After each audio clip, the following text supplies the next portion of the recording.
وہ دعا جو تم اتنے عرصے سے مانگ رہے ہو، وہ دعا جس کے لیے تمہارا دل ہر وقت بے چین رہتا ہے، وہ دعا جس کے قبول ہونے کی تڑپ دن بدن بڑھتی جا رہی ہے، وہ دعا جو تم اتنی لگن سے مانگ رہے ہو، تمہارا اللہ وہ دعا رد نہیں کرے گا۔ وہ تو کوئی بھی دعا رد نہیں کرتا، تمہیں بس صبر اور یقین کرنا ہے۔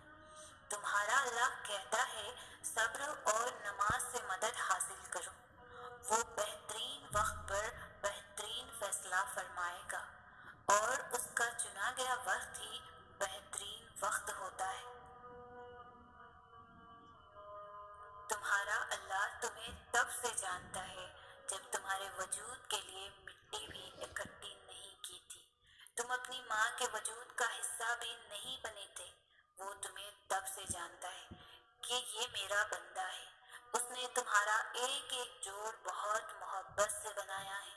وہ تب بھی جانتا رہے گا جب روز محشر تمہاری ماں تک تمہیں نہیں جانے گی۔ اللہ تمہیں کبھی نہیں بھولتا، نہ تب بھولا جب تمہیں اپنے نام کی زندگی دی، نہ تب بھولے گا جب تمہیں موت دے گا۔ وہ اللہ ہے، تمہارا اللہ۔ تم ہر وقت اپنے اللہ کی نگاہ میں ہو۔ کیا وہی نہ جانے گا جس نے پیدا کیا ہے، حالانکہ وہ باخبر ہے؟ غم ہی وہ لمحہ ہوتا ہے جب انسان کو زندگی کی حقیقت نظر آتی ہے۔ ہر شخص زندگی میں ایک دفعہ غم کی اس سیڑھی پر ضرور چڑھتا ہے، اور تب اسے یہ سمجھ آتی ہے کہ سانس چلنے سے لے کر اب تک جینے میں جتنے بھی کام کیے ان میں ایک کام تو بھول ہی گئے، اللہ سے کتنا دور ہو گئے۔ زندگی کی تلخیوں میں کھو کر ایک اچھے دوست سے کتنا دور آ گئے ہم۔ اپنی دنیا میں جب کوئی چیز کھو جاتی ہے تو انسان اسے عرش میں ڈھونڈنے لگتا ہے، اور تب پتہ چلتا ہے کہ کچھ چیزوں کا کھو جانا کتنا بہتر ہوتا ہے۔ اللہ تعالیٰ قرآن پاک میں فرماتے ہیں کہ میں کسی بھی جان کو اس کی طاقت سے زیادہ نہیں آزماتا ہوں۔ تو کیسے ممکن ہے کہ تمہاری آزمائش ختم نہیں ہو سکتی؟ اگر ایک آزمائش کے بعد دوسری آزمائش آ رہی ہے تو جان لو اللہ تمہیں مزید اپنے قریب کرنا چاہتا ہے، تمہیں اپنی محبت سے نوازنا چاہتا ہے۔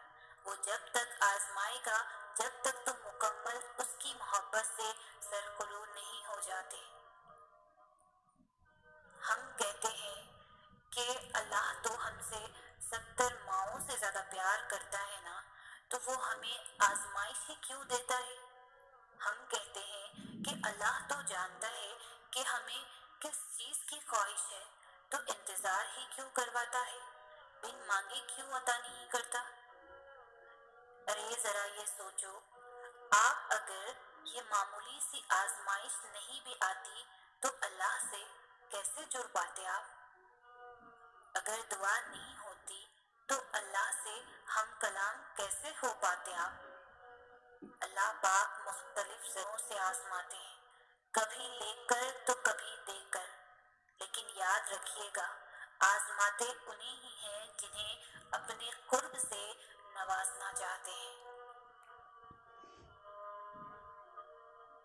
کبھی کبھار ایسا بھی ہو جاتا ہے کہ جب ہم جانماز پر اللہ سے مانگنے کے لیے بیٹھتے ہیں تو نہ آنکھوں سے آنسو نکل پاتے ہیں اور نہ ہی زبان سے کوئی بھی دعا لفظوں کی شکل میں کہی جاتی ہے، بس عجیب سی کیفیت ہوتی ہے۔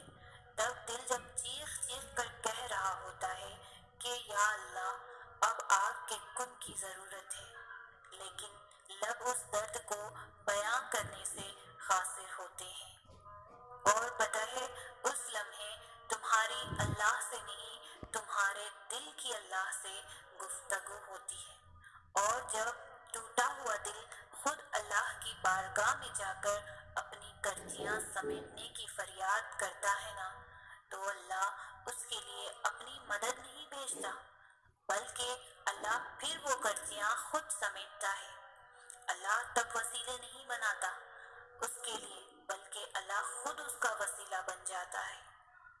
تمہاری یہ خاموشی اللہ کے ہاں بہت زور کا شور مچا دیتی ہے، اتنا زور کا کہ آسمانی خلق کی آواز سے چونک اٹھتی ہے، اور پھر وہ ساری خلق اللہ سے تمہارے حق میں دعا کرتی ہے اور فریاد کرتی ہے کہ یا اللہ، یہ جو درد سے تڑپ رہا ہے اسے شفا دے دے، اس کے لیے کن فرما دے۔ جب آسمان تمہاری آواز سے لرز اٹھتا ہے تو سوچو اس رب کی کیفیت جس نے فرمایا ہے کہ میں شاہ رگ سے بھی زیادہ تمہارے قریب ہوں،